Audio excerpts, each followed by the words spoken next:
বাংলাদেশে পরিবেশ রক্ষার জন্য যা যা করণীয় তাই করবে অন্তর্বর্তী সরকার। সবুজের সমৃদ্ধি ফিরে পেতে বদ্ধপরিকর এই সরকার বলে জানান সমাজ কল্যাণ উপদেষ্টা শারমিন এস মুর্শিদ। সকালে আগারগাঁওয়ে মুক্তিযুদ্ধ জাদুঘরে আয়োজিত ক্লাইমেট জাস্টিস অ্যাসেম্বলি উদ্বোধন অনুষ্ঠানে উপস্থিত হয়ে একথা বলেন তিনি। অনুষ্ঠানে উপস্থিত প্রাণী সম্পদ উপদেষ্টা ফরিদা আক্তার বলেন, পানির প্রভাব বন্ধ করে রাস্তার উপর আলপনা এঁকে লাভ হবে না। এখান দিয়েই পানি প্রবাহের ব্যবস্থা করতে হবে, অন্যথায় হাওর বাঁচানো সম্ভব হবে না। শুধু তাই না, প্রান্তিক পর্যায়ে পানি উৎপাদন বাড়াতে হলে হাওর নদী রক্ষার বিকল্প নেই। কল্যাণ মন্ত্রণালয় ফরিদা আক্তার এবং সেখানে উপস্থিত ছিলেন।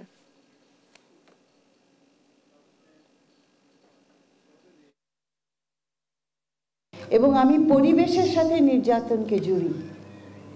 আমার মনস্তাত্ত্বিক জায়গায় আমি যেই অর্থনীতি, যেই সমাজ ব্যবস্থাকে আমি ধারণ করে চলছি, সেখানেই কিন্তু আমার জলবায়ু, সেখানেই কিন্তু আমার নির্যাতন, সেখানেই কিন্তু আমার শিশুর বেড়ে না উঠতে পারার এবং অকালে ঝরে পড়ার কাহিনী।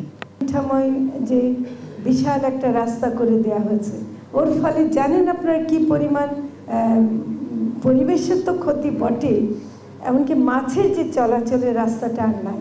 তাহলে পানির প্রবাহ যদি বন্ধ করে দেওয়া হয়, সেটার উপর আপনি যতই আলপনা আঁকেন ওই রাস্তার উপর দিয়ে, ওইটা কিন্তু মানুষের কোনো উপকার করবে না। আমরা সড়ক মন্ত্রণালয়ের সাথে এবং পানি সম্পদ মন্ত্রণালয়ের সাথে কথা বলছি যে ওই রাস্তাটায় পানি প্রবাহের রাস্তা করে দিতেই হবে। এটা ছাড়া ওই হাওর বাঁচানো সম্ভব না।